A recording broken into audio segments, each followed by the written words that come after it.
Mark Smith. Bravo.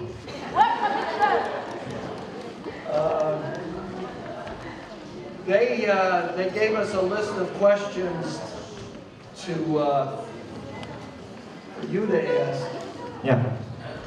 But in the tradition of the slam, we're going to break the rules and not follow what they told us to do and have them ask the questions. Ok. Alors, en fait, on nous a donné une liste de questions que je devais adresser à Marc, et il a décidé, comme dans la bonne tradition du slam, de briser cette règle-là, une de plus. Et voilà, puisque le slam, c'est ça aussi, il y a des règles, on applique des règles, mais on aime bien le contraire aussi, on aime bien la fantaisie, on aime bien l'inventivité. Et donc voilà, nous allons casser cette règle-là pour vous donner la parole, c'est-à-dire vous demander de poser des questions à Marc. So ask any question you want. N'importe quelle question, il n'y a pas de question idiote.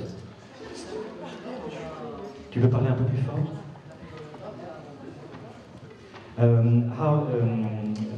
When did you invent that?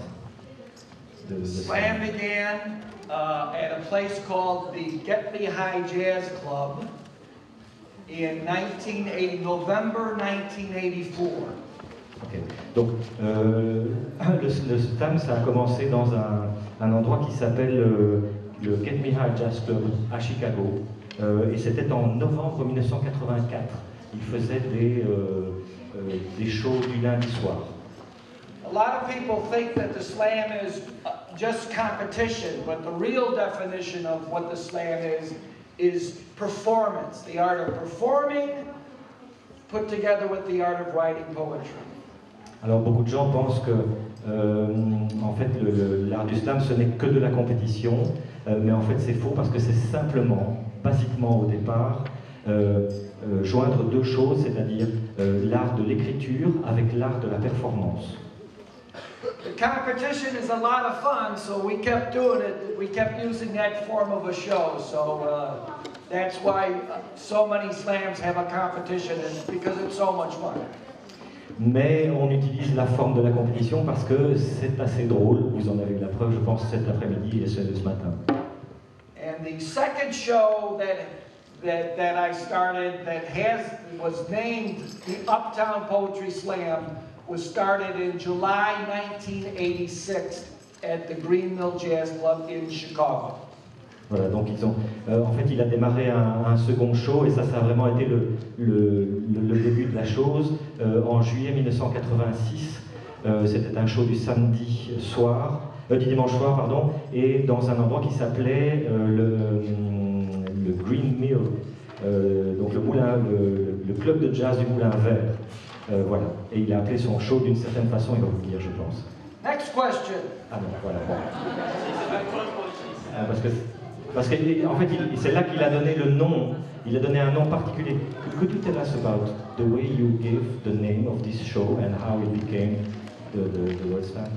In America, the word slam either means something very, very good or something very, very bad. And I had to come up with a name for the show real quick. I was thinking of Grand Slam home runs, and I was also thinking of slamming the door on somebody. So. Ok. Voilà, donc en fait, quand il a démarré ce show au Green Mill, il y a une journaliste qui lui a demandé de trouver un nom pour ça. Voilà. Et il n'avait rien en tête, mais il avait des choses en tête, comme par exemple to slam a door, c'est-à-dire claquer une porte, ou une allusion à une figure qu'on trouve dans les jeux de baseball, très populaire aux États-Unis. Et donc voilà, donc il a choisi ce mot slam pour ces raisons, et aussi parce que ça sonnait bien. Et donc il a appelé ça, finalement, il a appelé ça le Uptown Poetry Slam. Et voilà, et donc c'est resté, et c'est ça, il y a cette idée de faire claquer des mots au public qui est restée. Voilà. Question. Shout it out. Alors vas-y, crie ta question. N'aie pas peur, porte ta voix. How many slams have you written from the moment you started the slam seconds?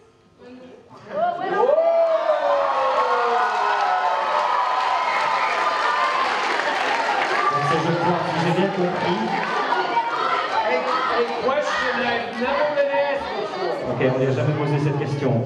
Et la question c'est, si je l'ai bien compris, c'est combien de textes a-t-il dit dans sa vie? C'est ça? How many texts did you say in your life? Wow.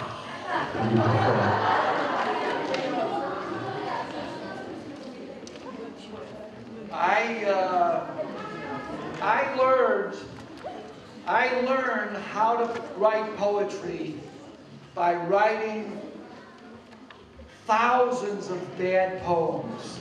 Just wrote poems and kept writing. I have boxes of very bad poems. But if you work at something long enough, you finally get some good ones.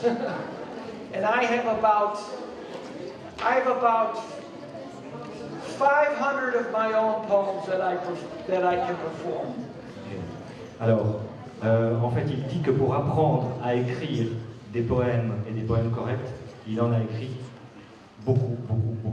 Et donc, il a des caisses de poèmes.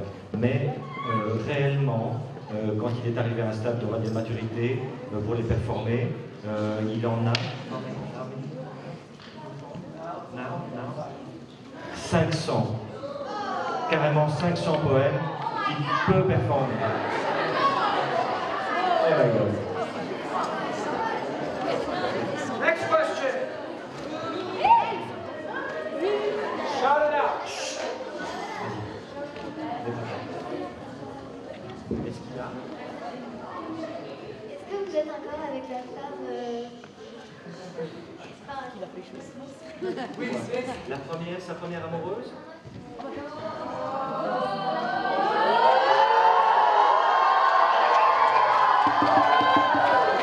What is she at?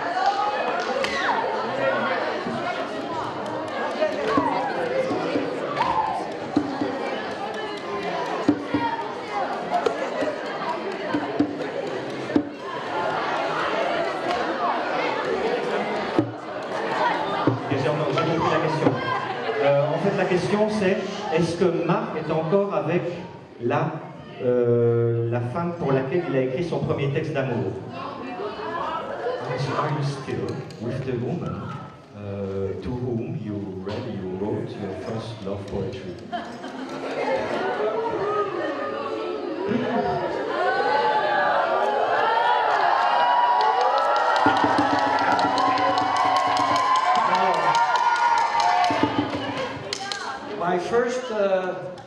My first love poems were to Maria Elena Rosa. Alors, ses premiers poèmes d'amour étaient pour Maria Elena Rosa. I wrote them down and put them in my desk drawer. Alors, donc il les a écrits et puis il les a mis dans son pupitre. One of my classmates got them out of my desk drawer and gave them to Maria Elena. Alors il y a un de ses camarades qui a voulu lui faire une blague, il a pris les poèmes dans le pupitre et il les a donnés à cette jeune fille. And I saw her coming down the hall with the poems. Et il l'a vu, à un moment, il l'a vu arriver vers lui dans le hall avec les poèmes à la main. I ended up going out with her. Et finalement, il est sorti avec elle, il a une histoire d'amour avec elle.